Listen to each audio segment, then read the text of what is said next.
Tomamos los números naturales desde el 1 y los disponemos en una forma espiral como se muestra en la animación. Esto lo podemos hacer hasta el natural que queramos. La espiral que hemos construido se conoce como la espiral de Ulam, siendo este personaje la primera persona en jugar con este tipo de disposiciones. Un resultado curioso de esta espiral es que cada diagonal está muy bien representada por un polinomio cuadrático de esta forma. Esto quiere decir que los números en una diagonal son imágenes por los números naturales de un polinomio cuadrático con coeficientes enteros de esta forma. Ya, pero veamos por qué. Tomamos la espiral de Ulam. Podemos notar que esta está formada por cuadrados concéntricos. Al perímetro de cada cuadrado lo llamaremos anillo. El primer anillo encierra solo el número 1. El segundo anillo contiene los números desde el 2 al 9, y contando vemos que tiene 8 elementos. El tercer anillo contiene los números desde el 10 al 25, por lo que tiene 16 elementos. Ya, pero ¿cómo contamos esta cantidad de elementos sin contarlos a mano? Es simple, tomamos el área del cuadrado externo y le restamos el área del cuadrado interno.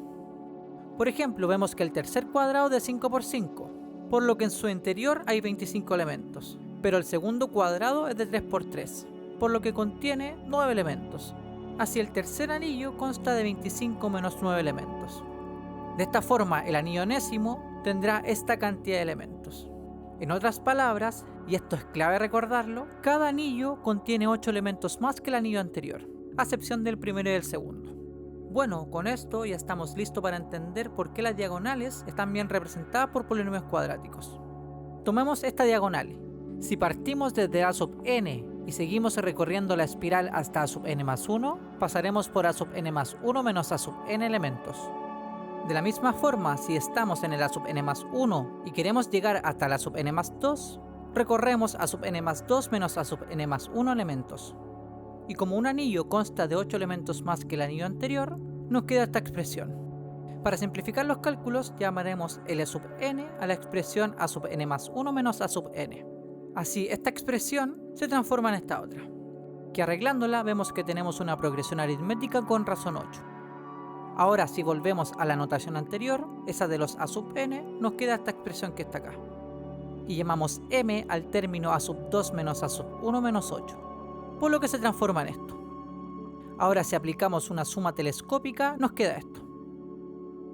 Ya, esto es confuso y aún ni siquiera vemos una expresión cuadrática, lo sé. Pero paciencia, que si trabajamos con la sumatoria y aplicamos las sumas clásicas de toda la vida, llegamos a esta expresión que está acá. La expresión n por n más 1 sobre 2 es la que se le atribuye a Gauss cuando queremos sumar los primeros n números naturales.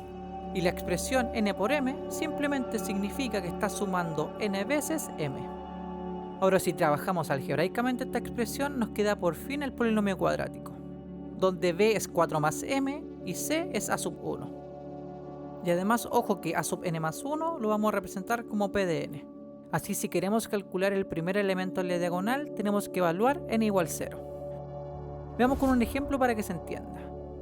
Tomamos esta diagonal y veremos que sus elementos son imágenes de un polinomio de esta forma, con b igual a 4 más m y c igual a sub 1. Y no nos olvidemos que m es a sub 2 menos a sub 1 menos 8. Ahora identifiquemos los elementos. El a sub 1 es 7, el a sub 2 es 19 y el a sub 3 es 39 y así sucesivamente.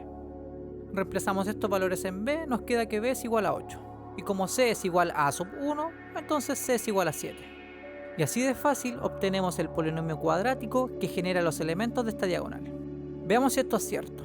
Tomemos n igual 0 y lo sustituimos en el polinomio, y nos da el primer elemento, el 7. Ahora, si sustituimos el n igual a 1, tenemos el segundo elemento. Para n igual 2, tenemos el tercer elemento, y lo mismo para n igual 3. Si seguimos aumentando n, vamos encontrando los otros elementos de la diagonal. Y lo mismo podemos hacer con otras diagonales. Bueno, todo este video era para decir que efectivamente cada diagonal de la espiral de Ulam está bien representada por polinomios cuadráticos. No olvides de darle like y suscribirte al canal. Muchas gracias por verme.